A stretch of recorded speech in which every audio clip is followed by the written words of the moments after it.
Subscribe to our channel by clicking the subscribe button.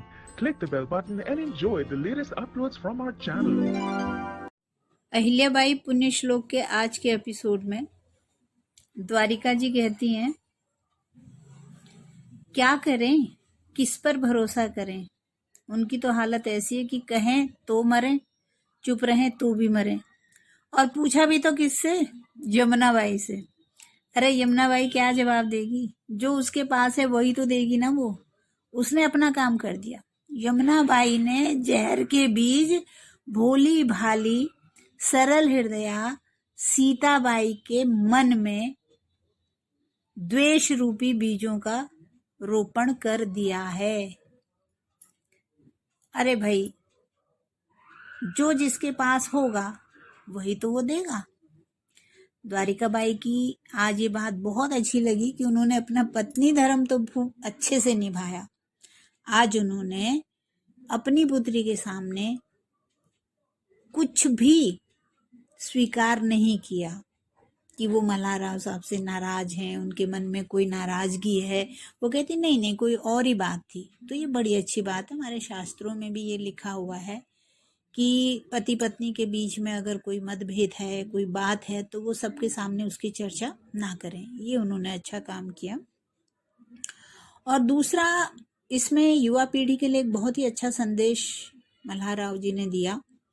जब अहिल्या उनके पास जाती हैं और कहती हैं कि मुझे आज राजा से नहीं, अपने पक्कम पक्का दोस्त से बात करनी है, तो वो मजाक में कहते हैं कि भाई अब तो तुम बड़ी ज्ञानी हो गई हो, शास्त्र पढ़ने लगी हो, क्या तुम्हें अभी भी मेरी जरूरत है? वो कहती है हाँ, क्यों नहीं, क्योंकि आप मुझसे बड़े हैं और मैंने जब भी आपकी बात मानी है तो मुझे उससे फायदा ही हुआ है। तो यहाँ पे हम सबके लिए एक सीख है, युवा पीढ़ी के लिए विशेषकर, कि जो आजकल की पढ़ी लिखी युवा पीढ़ी अपने आप को ज्यादा श्रेष्ठ समझती है, उसके लिए संदेश है कि आप कितने ही पढ़ लिख जाएं, कितनी ही एडवांस टेक्नोलॉजी आपके पास हो, लेकिन अपने से बड़े, अपने से बुजुर्गों का सम्मान करना ना भूलें। उनके अनुभवों से लाभ उठाएं, क्योंकि उनके पास हमसे अधिक अनुभव होते हैं। उन्होंने जीवन के उतार चढ़ाव देखे होते हैं। और एक बात जो मल्हार राव साहब ने बताई कि जीवन का आधार रिश्ते होते हैं। जीवन में अगर हमारे पास रिश्ते नहीं हैं तो ये जीवन बड़ा सूना सूना सा लगता है, क्योंकि जीने की वजह ही रिश्ते होते हैं। लेकिन यदि यही रिश्ते कहीं बाधक हो तो वहां पर हमें क्या करना चाहिए? अगर रिश्तों के बीच में न्याय आता है तब हम क्या करें? तब रिश्तों को देखें या न्याय की बात करें? तो तब तो वही लाइनें याद आती हैं कि अपने हो या पराए सबके लिए हो न्याय, देखो कदम तुम्हारा हरगिज न डगमगाए।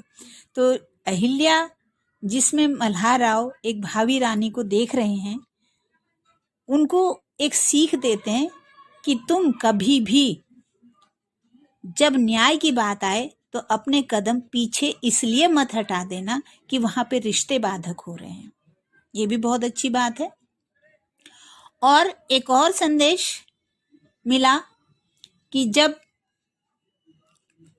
खंडेराव कहते हैं अब क्या इतने भी बात हो जाएगी, इतनी भी बुरी बात होगी कि हमको चींटियों से शक्कर लेनी पड़ेगी। अहिल्या तो एक लोकोक्ति कहती है कि जो उसके आई उनके बाबा को कहीं भेजती थी तब कहती थी।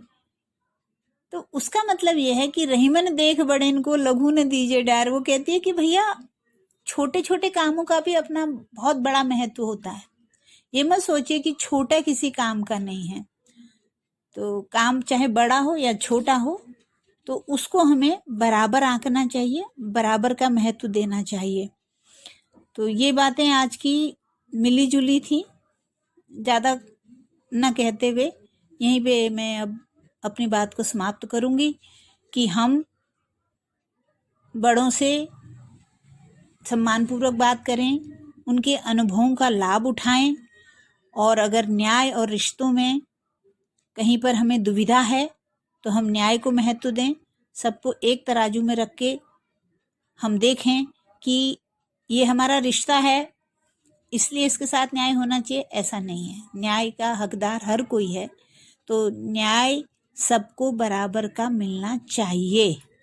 और कोई भी काम छोटा या बड़ा नहीं होता, हर काम का जीवन में महत्व होता है। धन्यवाद।